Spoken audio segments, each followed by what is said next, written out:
তো ওই একই রকম ভাবে যুদ্ধ করে আজকে আমরা বানাবো একটা ম্যাঙ্গো কেক। কি সুন্দর হয়েছে না? বাট এই ম্যাঙ্গো কেক আমার না, এটা আমাকে ChatGPT মামা দিছে। আমাদের লো বাজেট ম্যাঙ্গো কেক চেহারা হয়েছে লো বাজেট।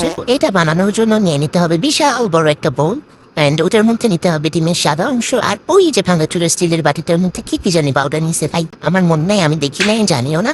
আচ্ছা যাই, তারপর দিবা হচ্ছে এই জিনিসটা। এটা কি বলো তো? এটা হচ্ছে আইসিং সুগার।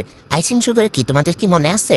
মনে না থাকলে কিছুই করার নাই, আমি এতবার তোমাদেরকে শিখাবো না। তো ওটা দিয়ে ডিমের এই হচ্ছে ফোম বানাইতে হবে। এভাবে তুমি ব্ল্যান্ড করতে করতে, ব্ল্যান্ড না সরি, বিট করতে করতে এভাবে এভাবে এভাবে একটা টেক্সচার চলে আসবে। বাট আজকের টেক্সচারটা না বেশি মনে হচ্ছে আমার কাছে পাতলা পাতলা হয়ে গেছে কেমন যেন। আর এটাই কিন্তু কেকের হচ্ছে সেই মেইন জিনিসটা। হ্যাঁ, তারপর হচ্ছে ওইটার মধ্যে এরকম একটু ফেস পাউডার ফাউন্ডেশন হাতে যেন মিক্স করতে হবে। এখানে কি কি যেন নিচ্ছে, ময়দা টয়দা সামথিং, মানে পাউডার যে জিনিসগুলো হচ্ছে কেকের মধ্যে দিতে হয়, বুঝছো? আমি বলতে পারতেছি না এখন থাক। তো ওগুলো হচ্ছে এভাবে ওই লিকুইড ক্রিমটার কি জানি বলে ওইটাকে। আচ্ছা যাই হোক, আমি একটু বলো তো এটাকে কি বলে।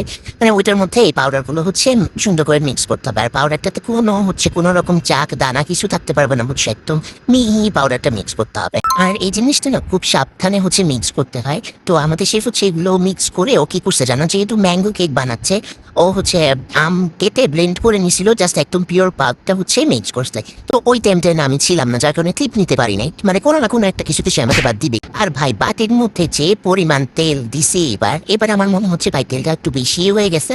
আচ্ছা যাই হোক, ওটা খেতে গেলেই হচ্ছে বোঝা যাবে।